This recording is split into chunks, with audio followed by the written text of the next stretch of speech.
Del Santo Evangelio según San Lucas, capítulo 2.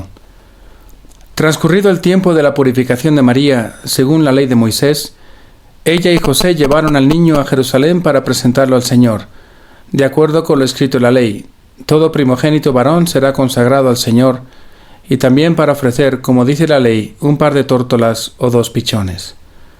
Vivía en Jerusalén un hombre llamado Simeón, varón justo y temeroso de Dios, que aguardaba el consuelo de Israel.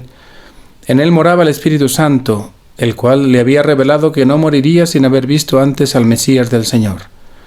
Movido por el Espíritu, fue al templo, y cuando José y María entraban con el niño Jesús para cumplir con lo prescrito por la ley, Simeón lo tomó en brazos y bendijo a Dios diciendo: Señor, ya puedes dejar morir en paz a tu siervo, según lo que me habías prometido, porque mis ojos han visto a tu Salvador, al que has preparado para bien de todos los pueblos, luz que alumbra a las naciones y gloria de tu pueblo Israel.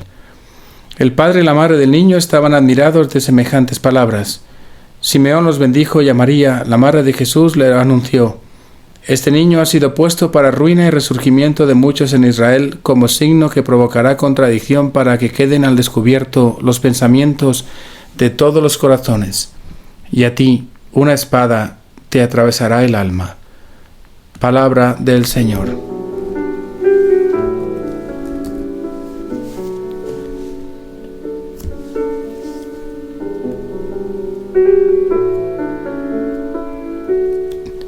En tu presentación en el templo, María, tu madre, recibió un mensaje muy especial. Desde aquel entonces, la Virgen del sí, del hágase, se vio asociada a tu futura cruz. Había en Jerusalén un hombre llamado Simeón. Era conocido por ser justo y piadoso. Buscaba y esperaba con ansias la llegada del consuelo de Israel, tu llegada, sin él saberlo. El Evangelio dice que el Espíritu Santo estaba en él y le había revelado que no vería la muerte antes de haberte visto, Jesús. ¿Qué esperanza tan grande tendría ver al Mesías prometido por tanto tiempo?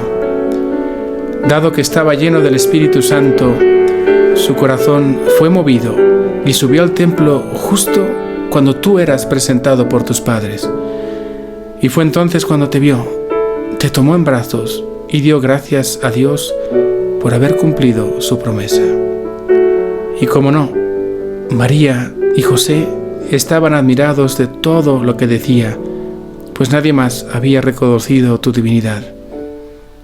Y era tan fácil que pasases desapercibido. Eras un niño más, nada especial por fuera. Pero cuando actúa el Espíritu Santo, todo cambia, el interior brilla y lo divino se puede tocar. Fue después de que Simeón les bendijera cuando se acercó a tu madre, María. La tomó de la mano, la miró fijamente a los ojos y le anunció lo que sería tu vida, un signo de contradicción para que quedasen al descubierto los pensamientos de muchos corazones. Y al final, haciendo una pausa y con lágrimas en los ojos, hizo el anuncio a María de que una espada atravesaría su alma. ¿Qué habrá pensado tu madre, María? Primero la oscuridad del anuncio, la humillación que podría venir al estar embarazada. Luego, la ida a Belén estando por dar a luz. La pobreza de una cueva, la huida a Egipto, tanta oscuridad. Y ahora que todo había pasado, nuevamente una espada, y una espada que atravesaría su alma. Seguramente María te apretó fuertemente, como diciendo: contigo estaré bien. Sí, contigo estará bien María. Estará bien porque estará junto a ti siempre. Y este anuncio se cumplió, ¿y de qué manera? Y María sí estuvo junto a ti, en ese momento, junto a la cruz. En el silencio de una madre que sufre, pero que acepta. En el asombro de una fe que grita, pero que confía. En el dolor de un amor que entrega, pero que espera. Estar junto a ti, ofrecer el dolor, sostenerte y abrazarte, Jesús, es lo que yo quiero. Siempre fiel al pie de la cruz. como propósito, te invito en oración a presentarte en el Calvario, uniendo tu cruz a la de Jesús, tomando la mano de María para pedirle siempre estar ahí junto a su Hijo, Jesús. Cuenten con mis oraciones y hoy en especial quiero pedir por todas aquellas madres que sufren dificultades con sus hijos, quizá hijos que han recorrido un mal camino, que están pasando por algún momento de dificultad en su matrimonio o quizá las adicciones o una muerte repentina. Pido por ellas para que su corazón también se identifique con el de la Madre y que la bendición de Dios Todopoderoso, Padre, Hijo y Espíritu Santo descienda sobre todos ustedes. Cada 29 de diciembre la Iglesia Católica recuerda a Santo Tomás Becket, político y religioso inglés, canciller del Reino de Inglaterra y arzobispo de Canterbury. Este gran santo entregó la vida, sometido al martirio por fidelidad a Cristo y a su Iglesia, trágicamente a instancias del rey Enrique II de Inglaterra. Después de haber sido su amigo cercano por décadas, montó en cólera y precipitó su ejecución en virtud a la férrea oposición de Becket al deseo real de controlar a la Iglesia Católica en Inglaterra.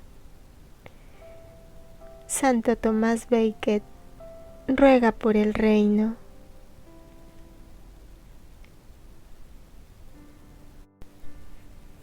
Comentarios y meditaciones desde la tradición de la Iglesia. Balduino de Canterbury. Tratado. Una espada te atravesará el alma. María resplandece por el singular privilegio de un glorioso martirio. Ocurre a veces que en el proceso de la enfermedad del hijo sufre más la madre compaciente que el hijo paciente. Esto es obra del amor, que hace suyos los dolores ajenos, y esto con un plus de dolor, pues se condole más que al otro que le duele, quien en ocasiones desea sufrir solo con tal que el otro no sufra. En el sufrimiento de la condolencia, el alma del que se conduele está en cierto modo dividida de sí en sí, pues al sufrir la persona amada, y para compartir su dolor, el alma se entrega a la persona amada y sale fuera de sí, y movida a compasión, se une a ella para sufrir en su lugar, y en cierto modo demuestra pertenecer a aquel con quien se ha compenetrado por el sentimiento de la compasión, como si viviera con aquel cuyos tormentos comparte. Por eso, cuando el anciano Simeón profetizó de Cristo y dijo: «Mira, este está puesto para que muchos en Israel caigan y se levanten, será como una bandera discutida», añadió a renglón seguido, hablando de la Virgen María: «Y a ti una espada te atravesará el alma», esto es, la espada traspasará tu alma como si realmente fuese la suya. Puede ensayarse también otra interpretación. Tu alma de él, es decir, tu propia alma, será traspasada por una espada. De hecho, la Madre de Dios, que amó más que los demás, como más que los demás fue amada, de tal modo se compadeció de su hijo moribundo, como si realmente fuera ella la que padecía, pues su dolor era proporcionado a su gran amor. Y como amaba al hijo más que a sí misma, las heridas que él recibió en el cuerpo con agudísimo dolor las soportó ella en el alma. De suerte que la pasión de Cristo constituyó su propio martirio.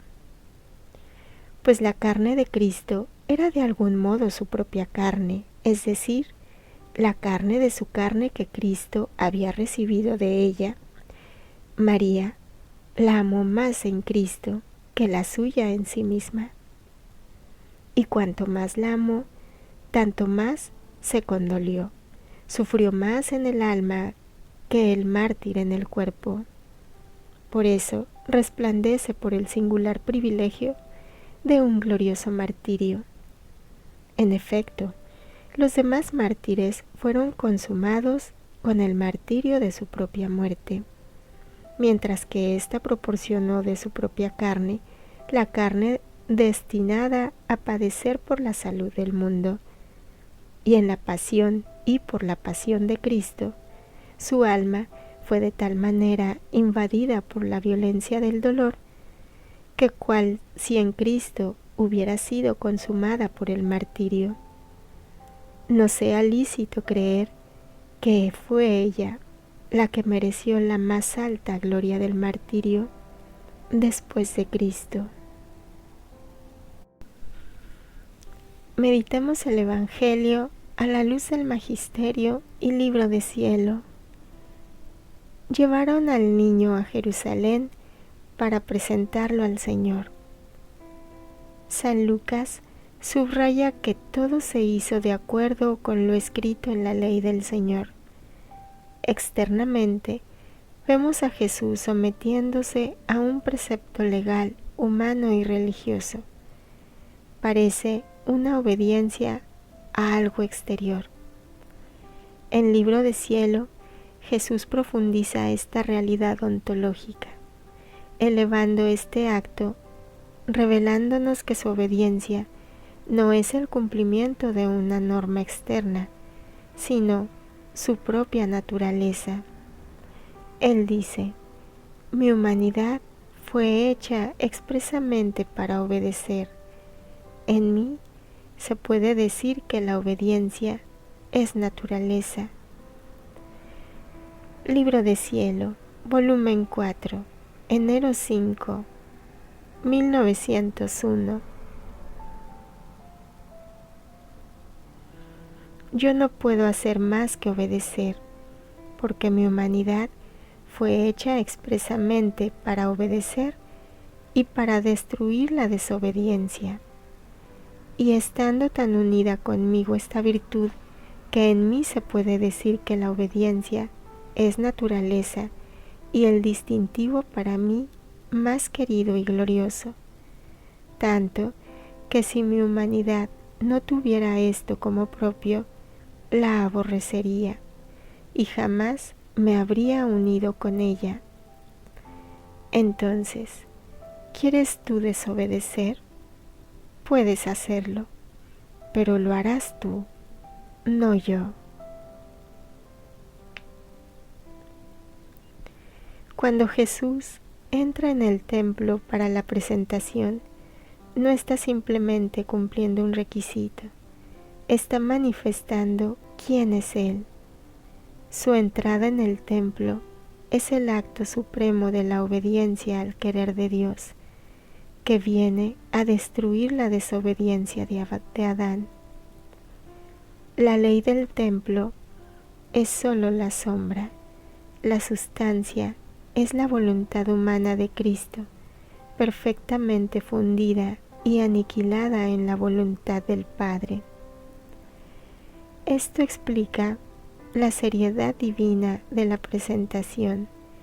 Jesús se presenta ante el Padre como el primogénito obediente, porque en su querer no cabe la menor sombra de voluntad propia. Él ama tanto la obediencia que la convierte en su distintivo más querido y glorioso. Al presentarse en el templo, Él está sellando su humanidad con este distintivo, haciendo que el Padre vea en Él y en todos nosotros representados en Él una humanidad que ya no le es aborrecible, sino infinitamente grata.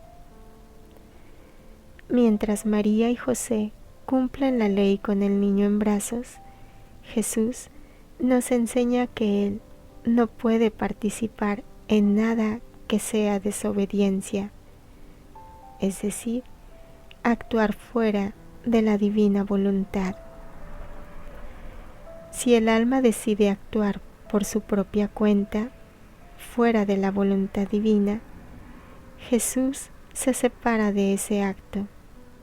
En la presentación, aprendemos que para que Jesús esté en nuestros brazos y nosotros seamos presentados con Él, debemos imitar su naturaleza obediente. Toda desobediencia es un acto que el hombre hace solo, mientras que toda obediencia en el divino querer es un acto que el hombre hace en unidad con Cristo. Conclusión teológica. La presentación en el templo es la epifanía de la obediencia natural de Cristo. Él no obedece la ley porque está obligado, sino porque su humanidad es el instrumento de la obediencia diseñado para reparar el no de la voluntad humana. La lectura del libro de cielo nos llama a dejar de ser dueños de nosotros mismos, es decir, desobedientes al querer de Dios, para hacer con Jesús un sacrificio de alabanza perpetua al Padre.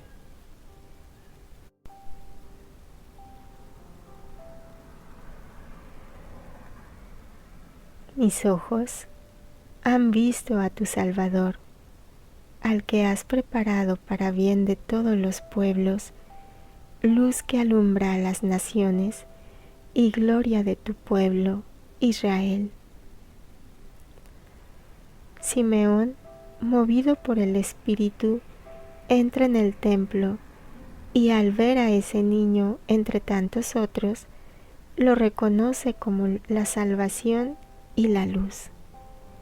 El texto dice: tomándole en sus brazos, bendijo a Dios. Este abrazo es el encuentro físico entre la promesa eterna y la espera humana. En Libro de Cielo, Jesús revela que amar y ser amado es el más grande refrigerio y que en ese momento la felicidad del cielo se une a la felicidad de la tierra, dándose un beso la una a la otra. Libro de Cielo, volumen 35, febrero 26, 1938. Hija mía bendita, amar y ser amado es el más grande refrigerio a nuestro amor. A la felicidad del cielo se une la felicidad de la tierra, que dándose un beso la una a la otra, sentimos que también la tierra nos felicita, llevándonos el amor de la criatura que nos reconoce y ama. Nos da la más bella alegría y la más grande felicidad, mucho más, puesto que las alegrías del cielo son nuestras y nadie nos las puede quitar. En cambio, las que tenemos a través del amor de la criatura son nuevas para nosotros y forman nuestras nuevas conquistas. Además, al ser reconocidos en nuestras obras, la criatura se pone en vuelo para subir a reconocer a aquel que la ha creado.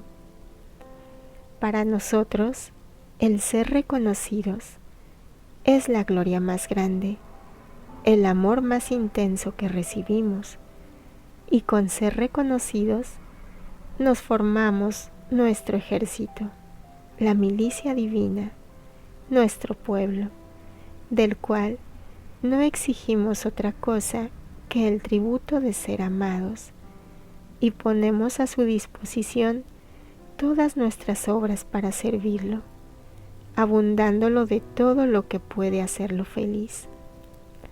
En cambio, si no nos reconocen, quedamos como el Dios sin ejército y sin pueblo. Cómo es doloroso sacar a tantas criaturas a la luz del día y no tener ni un ejército ni un pueblo. Ahora, escúchame un poco más. Conforme la criatura nos reconoce en las cosas creadas y nos ama, así sella en ella una nota de amor y de felicidad para su Creador. Y elevándose a reconocer a su Creador, ella nos conoce a nosotros, y nosotros reconocemos nuestro ser divino en ella. Y si tú supieras qué significa reconocerse mutuamente, nuestro amor al ser amado se apacigua y ama más intensamente a aquella que lo ama, y llega a tal exceso que para reconocerse en la criatura se crea a sí mismo. ¿Pero para hacer qué? Para reconocerse en ella y ser amado.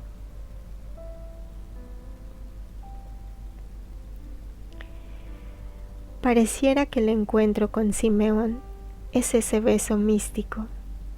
Dios, que es la felicidad del cielo, encuentra en el reconocimiento de Simeón la felicidad de la tierra.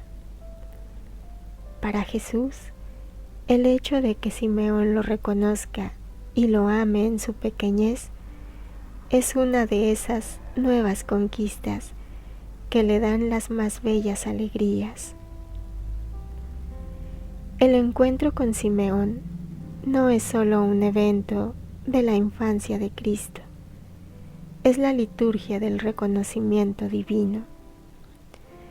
Mientras que la mayoría en el templo eran ciegos al misterio, Simeón sella en su alma una nota de amor y de felicidad para su Creador.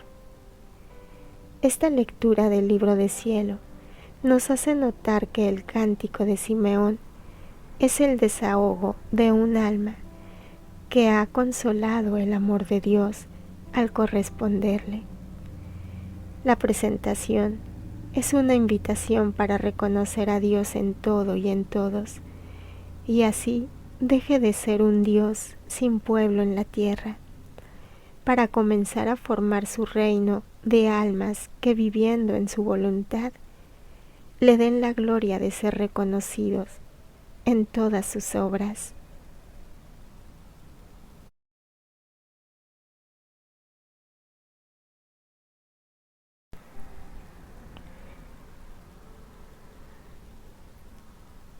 Simeón dice a María: a ti misma una espada te atravesará el alma.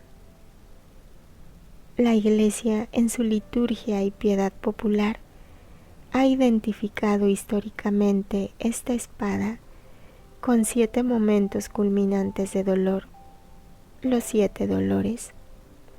Es una interpretación verdadera, pero según Jesús, es solo una pena aparente y limitada por la capacidad humana de entender el dolor. En Libro de Cielo, Jesús revela que el motor de este dolor no fue el evento externo, sino la unidad de la luz de su querer, debido a que María poseía la divina voluntad. Su corazón no estaba limitado por el tiempo ni el espacio.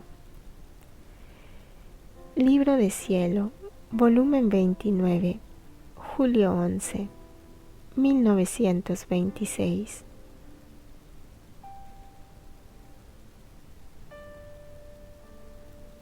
Para formar el reino de la redención, aquellos que se distinguieron más en el sufrir fue mi mamá, y si bien ella aparentemente no sufrió ninguna pena que conocieran las otras criaturas, con excepción de mi muerte, que fue conocida por todos y que fue para su materno corazón el golpe fatal y más desgarrador que cualquier muerte dolorosa. Pero como ella poseía la unidad de la luz de mi querer, esta luz llevaba a su corazón traspasado no solo las 7 espadas que dice la Iglesia, sino todas las espadas, las lanzas, los pinchazos de todas las culpas y penas de las criaturas, que martirizaban en modo desgarrador su materno corazón. Pero esto es nada.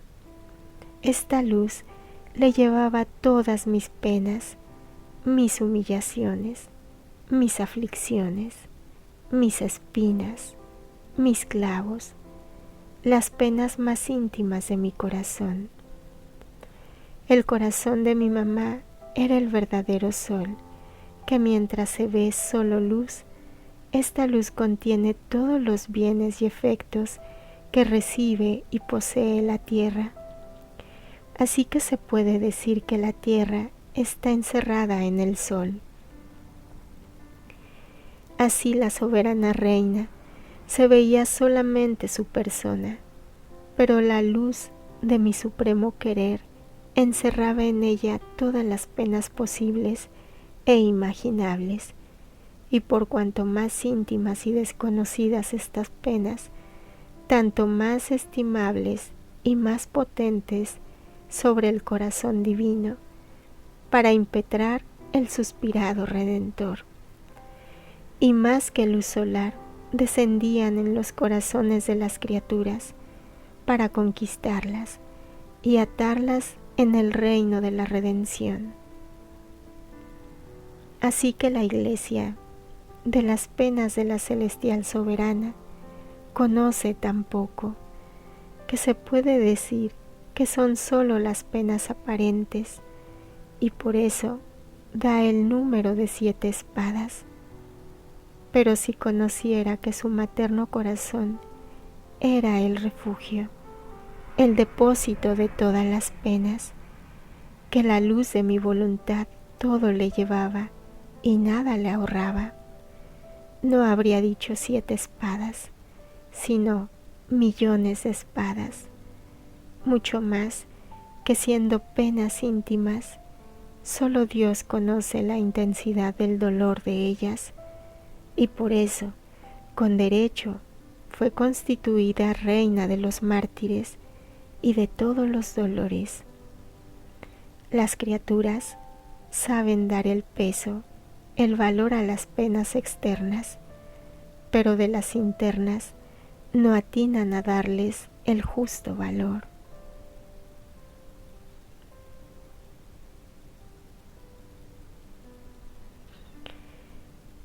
La espada de Simeón no fue una sola, ni fueron 7. La luz del fiat convertía su corazón en un reflejo del corazón de Dios. Al poseer la voluntad divina, María sentía en su alma el peso de todas las ofensas de la historia. No fueron 7 espadas, sino millones de espadas. Cada pecado de cada criatura, desde Adán hasta el último hombre, era un pinchazo real en su materno corazón. La lectura afirma que el corazón de María era el verdadero sol que encerraba todas las penas posibles e imaginables. La espada atravesó el alma de María para que ella pudiera ser el depósito de las penas de Jesús. Simeón profetiza un dolor que une a la madre con el hijo. Libro de Cielo profundiza que la luz de la voluntad divina le lleva a María no solo los pecados de los hombres, sino todas mis penas, mis humillaciones, mis espinas, mis clavos, dice Jesús. Ella sufrió en su alma, por anticipado y en tiempo real, todo lo que Jesús sufrió en su cuerpo y alma. Simeón habla de una espada en el alma, señalando un dolor interior, no físico. Jesús explica que las criaturas suelen valorar solo las penas externas, la crucifixión, los clavos visibles, etc. Sin embargo, las penas de María eran íntimas y desconocidas. La profecía de Simeón se cumple en su grado máximo en la soledad del alma de María, por ser penas que solo Dios conoce, tuvieron la potencia necesaria para impetrar al suspirado Redentor. La espada de María fue el martirio de la divina voluntad en ella, un martirio infinito que la constituye con derecho en la reina de los mártires. Conclusión teológica. La espada que Simeón anunció en el templo no fue un evento futuro que comenzó en el Calvario, fue una realidad que comenzó con su fiat y que se extendió por la inmensidad de la divina voluntad. Mientras que la Iglesia ve 7 espadas, Libro de Cielo nos revela un corazón que es un océano de dolores, donde cada ola es una espada enviada por la luz del querer divino para que ella, sufriéndolo todo en unidad con su Hijo, pudiera conquistar los corazones y atarlos al reino de la redención. La presentación es, por tanto, el momento en que María acepta conscientemente ser el depósito universal de todo el dolor humano y divino. Confrontación. Mi obediencia a los mandamientos y a la Iglesia nace de un cumplimiento externo y legalista, o estoy trabajando para que la obediencia sea mi propia naturaleza, fundiendo mi voluntad con la divina, para que desaparezca en mí todo deseo de actuar por mi propia cuenta.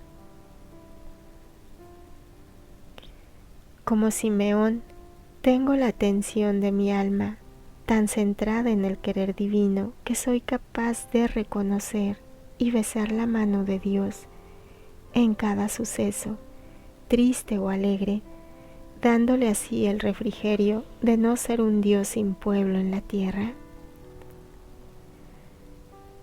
Ante las contradicciones y sufrimientos de mi vida, me quejo por las penas externas que los demás ven, o acepto con amor la espada de la divina voluntad en mi interior, ofreciendo mis penas desconocidas para que se conviertan en luz que conquiste almas para el reino. Oremos. Oh Santísima Trinidad, fuente de la eterna sabiduría, te damos gracias por la presentación de Jesús en el templo, acto supremo de obediencia que comenzó a destruir nuestra rebeldía. Te pedimos, Padre, por manos de la Reina de los Mártires, que nos concedas la gracia de no consentir jamás a nuestra voluntad separada de la tuya.